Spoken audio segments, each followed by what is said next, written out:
So I'll just give a brief about what we do and where we are and what we see how the future looks like, at least for next 5 to 10 odd years.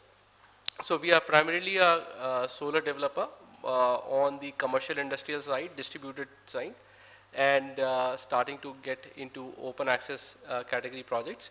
Uh, we are also an investee company of State Bank of India and UK DFID, where our focus remains on owning assets on the commercial industrial side. Uh, it can be behind the meter or through virtual metering now, which we call it as open access categories. We operate in India as well as internationally. We have built out projects in Southeast Asia, including Philippines, and now starting to own assets in Thailand and Vietnam.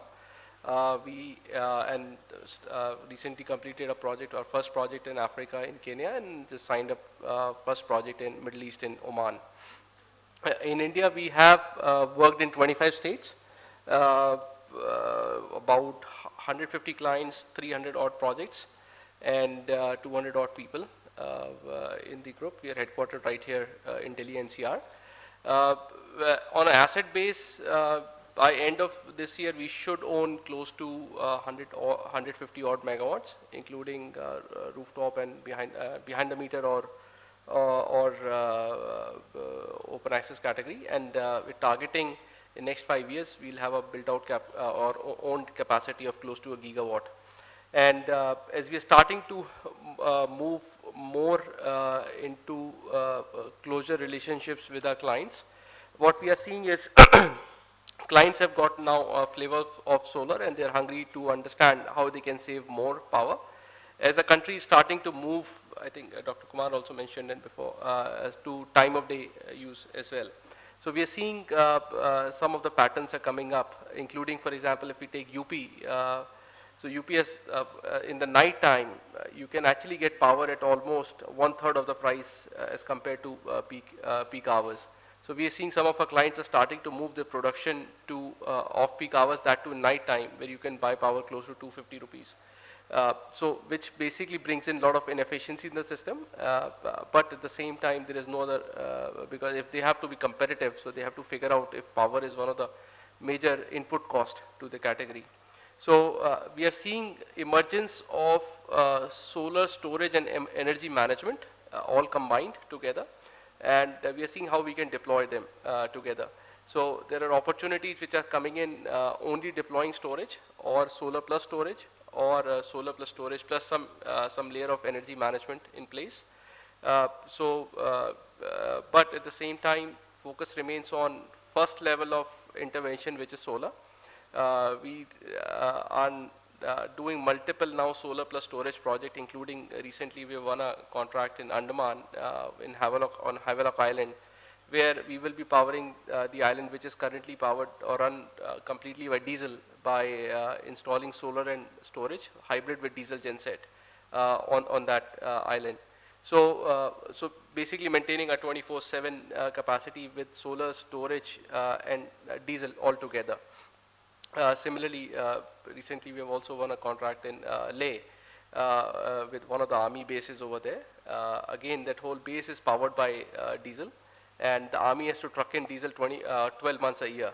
That whole base now we're installing I think close to 5 megawatt hour storage plant and 3 megawatt solar, and integrating with diesel, so that reduces the entire diesel consumption which the army will be using for the base. So, and then there are few opportunities which we are looking at. There's some resorts or a textile mill in Rajasthan which we are working on, where we've already installed a 10 megawatt behind the meter project. So as the project capacities are going larger, we are seeing more interventions are coming up, how we can save more power, or not exactly, you save more power by energy management, or reduce their electricity bill by offering other different technologies in place. So we see this is going to happen even further. Internationally also we are seeing more in Africa and in Southeast Asia as well, where the tariffs are quite high, with solar storage and energy management, when these all things comes together. And the idea and the challenge over there is to figure out the application perspective, and then bring in a layer of financing and ensuring that your product or technology works and your financing works for you signing a long-term contracts, 20, 25 years, and how you service them. So you have to build up a large asset management team.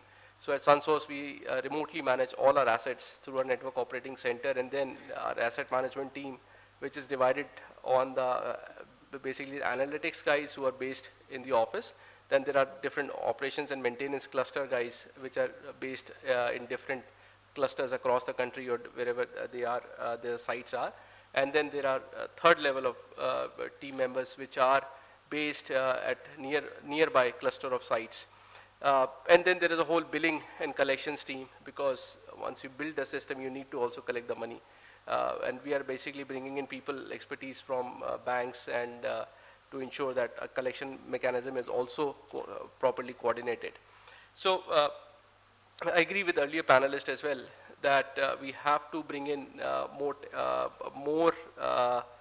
technologies and ensure that when we are intervening with the grid or discoms, and we have to reduce our clients' operational cost, that we are first of all integrating well with the grid, and secondly we are moving or benefiting them with off-peak hour tariffs.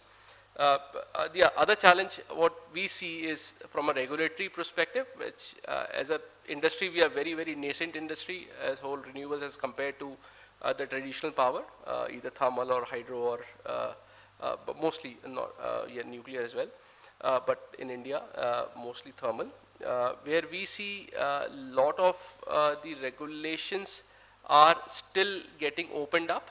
So there is a continuous requirement from our end to educate the regulators and work with them to ensure they understand from our perspective. For example, solar has a bell curve, right? If we bring in storage, then what happens? If can we offer them as a flat curve or not? And secondly, if the banking of the power, how we can work on. So we are working with multiple states to help them educate on solar and storage, and how we can get the benefit on the if you have to bank the power for a quarterly basis or a monthly basis or an annual basis. So so that will all entail ensuring the greening of the grid, and also ensuring that from 24/7 perspective we are providing the renewables as a major feed-in of the in the power. So those are the major points from our side, and we're happy to have any questions on the side. But thank you.